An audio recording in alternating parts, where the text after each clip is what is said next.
Welcome to the Pencil Bob channel. I hope you enjoy my stories. Please like and subscribe, and hit that notification icon so you never miss out. Now on with the stories.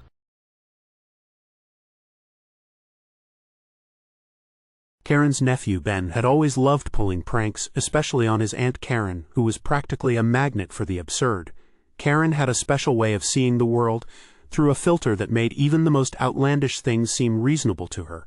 Ben was no exception to her scorn, and perhaps that's why he decided to mess with her on her birthday in a way that would make her think twice, or at least that was the plan. The gift? A single non-voting share in a local bank's stock. Nothing major, just enough for a laugh. Ben handed her the certificate with a smirk, jokingly adding, "There you go, Karen. Now you own a real bank." For anyone else, the reference to her piggy bank overflowing with coins would have made it clear that he was teasing. But Karen, she lit up like he'd handed her the keys to the kingdom. Her eyes widened and a grin spread across her face. Ben watched, half amused and half concerned, as she tucked the share certificate into her purse, murmuring about her new responsibilities. He thought maybe she was playing along, but that glint in her eye, well, he just shook his head and shrugged it off. The very next day, Karen marched down to the bank in her most professional outfit. Head held high, a folder clutched in one hand, and her share certificate peeking out from the other. As she entered the bank lobby, she surveyed the space with a sense of ownership. Her heels clicked loudly against the tile as she made her way to the front counter, drawing the attention of a few curious onlookers. She was practically radiating authority. Karen didn't waste a second before she began issuing orders. "You, young man," she called to the teller behind the counter. "I need a meeting with the branch manager immediately. I have some directives that need to be implemented." The teller, taken aback by her tone, blinked a few times, clearly confused. But Karen gave him a stern look, as if her presence alone should have made it clear she wasn't just any customer. Do you have an appointment?" the teller stammered, still trying to gauge what exactly was going on. "Appointment?" Karen scoffed, waving her share certificate as if it were some kind of VIP badge. "I'm an owner, I don't need an appointment. Now get me the manager." The poor teller had no idea how to respond, so he did the only thing he could. He called for his manager. When the manager, Mr. Ellis, finally arrived, Karen launched into a tirade. "Thank you for finally showing up. I've been observing a few issues with how this place is run, and there are changes that need to be made immediately." She didn't wait for him to respond, instead diving into a list of grievances she'd cooked up on the way over. "First of all, the decorations are terrible. This place looks like a funeral home. I expect bright colors, maybe some plants, something that says Karen's Bank." Mr. Ellis looked at her, bewildered. "Ma'am, I'm not sure I understand. Are you here to open an account, or is there something specific you need help with?" Karen looked at him as if he were dense. "Open an account? I'm not just a customer, I'm an owner." She thrust the share certificate in his face, and Mr. Ellis squinted at it, struggling to keep a straight face. "Ma'am," he began gently, "I see you have a non-voting share. That entitles you to dividends if the bank does well, but it doesn't grant you any authority over bank operations. You don't actually own any decision-making power here." Karen's face hardened. "You're mistaken. This document says I'm a shareholder. As an owner, I have every right to make changes, and I expect you to respect that authority. I'll be making some staffing changes starting with you if you don't shape up." Mr. Ellis could barely keep himself from laughing, but he held his composure. "Again, ma'am, this is a non-voting share. It doesn't give you any actual control. Think of it like a small investment." But Karen wasn't having any of it. "Investment? You think I bought into this place just to sit back and do nothing? I'm here to clean up this mess.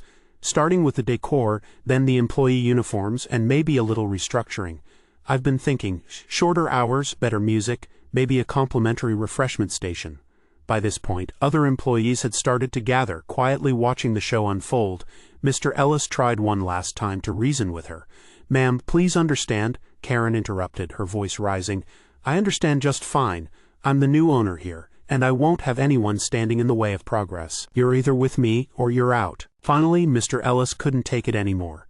He gestured to the nearby security guard, who approached cautiously, looking from Karen to the manager, trying to figure out exactly what was going on.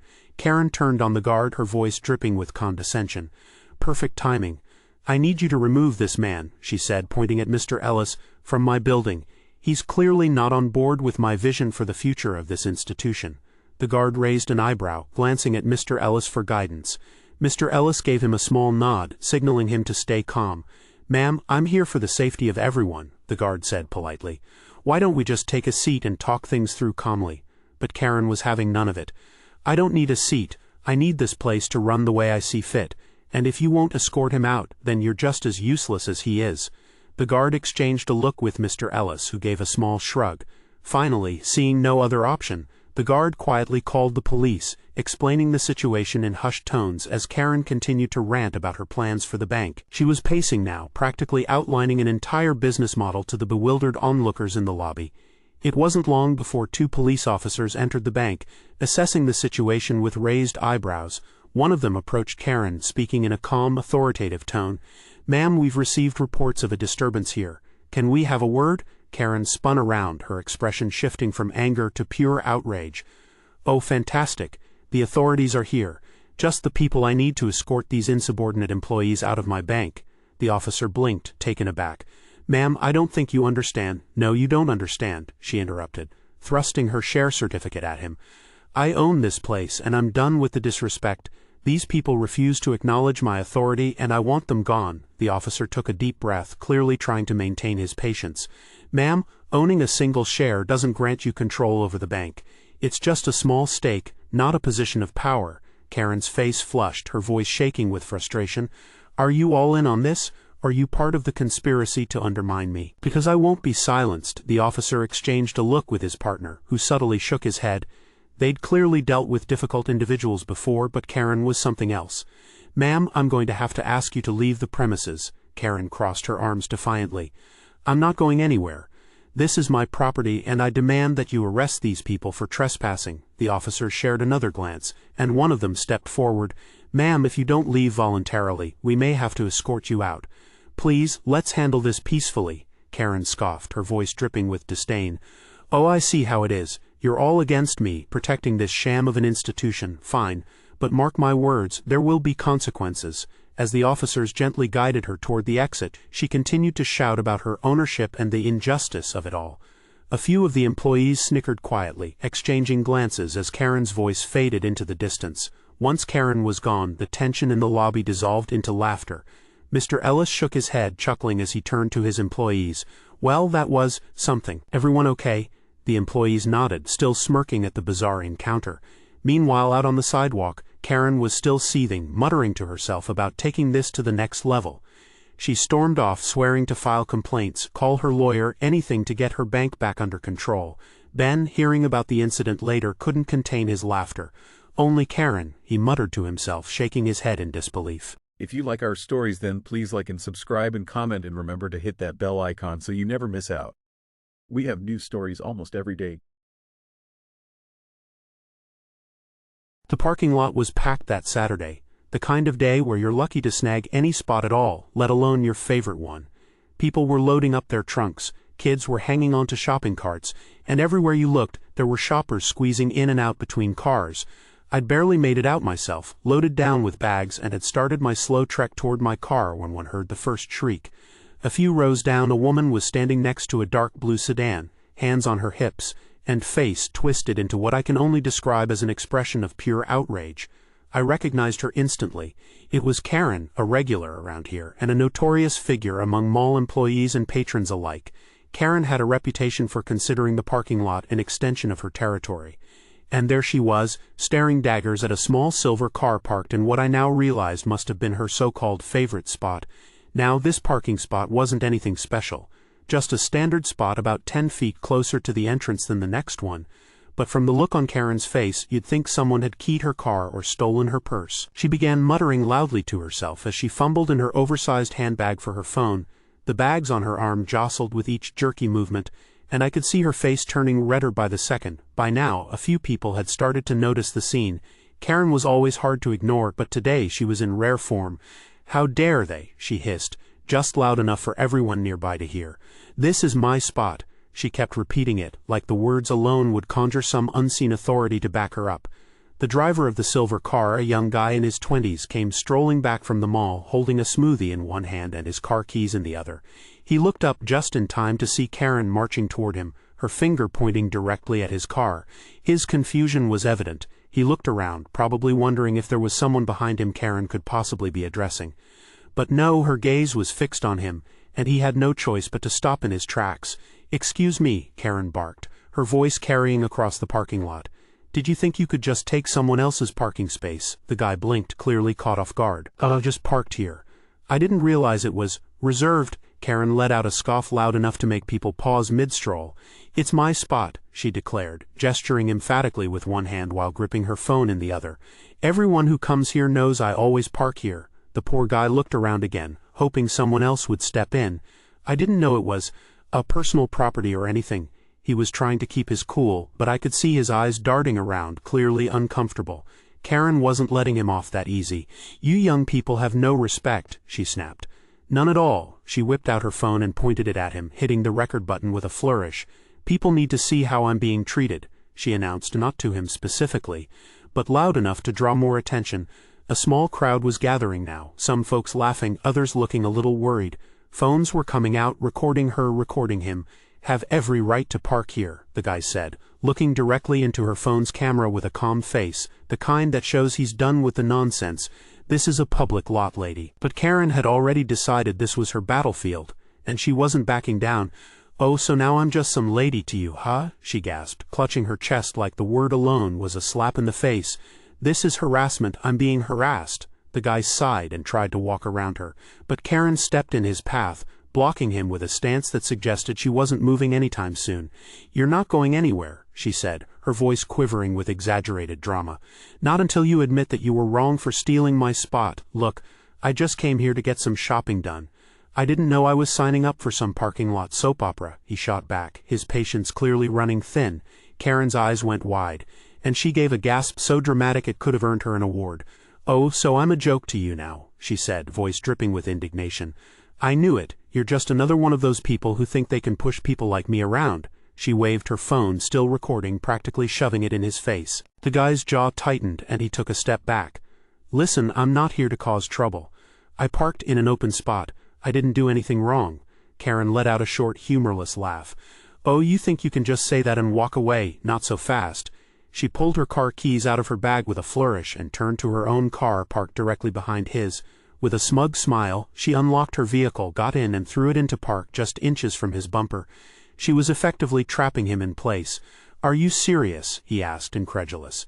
She leaned out her window with a self-satisfied smirk. "Now let's see if you're so smug when you can't leave." Then she picked up her phone again, clearly getting ready to start another video. At this point, there were at least a dozen people watching the spectacle.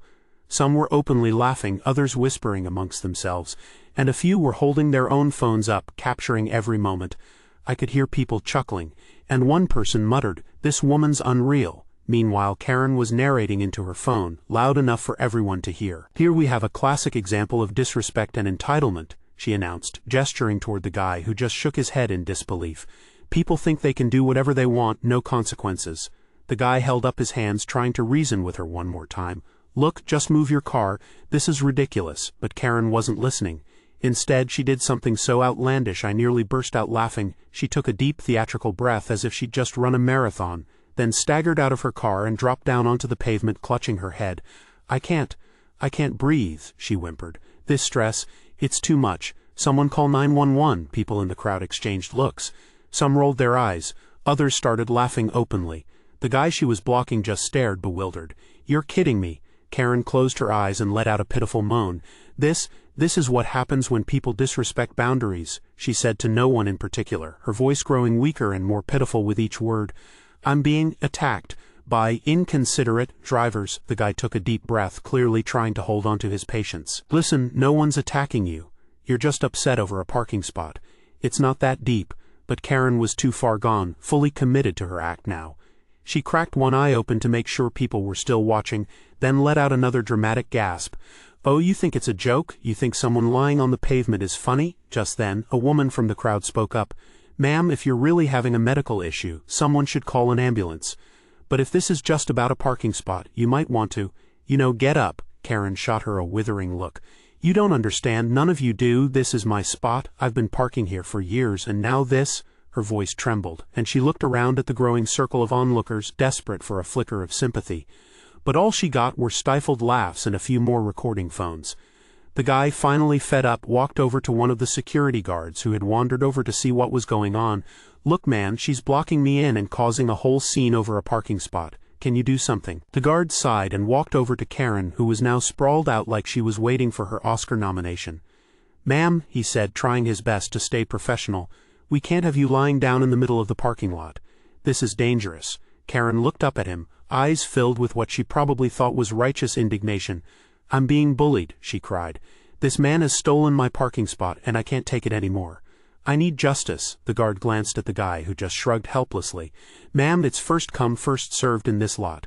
There are no assigned spaces." Karen's face twisted in rage, but she realized she was running out of people willing to play along.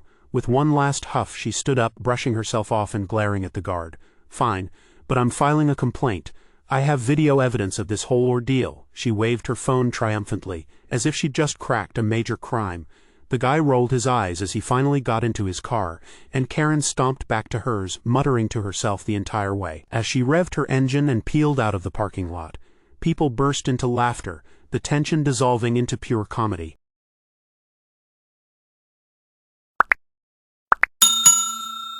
I would like to thank you for watching the video to the end.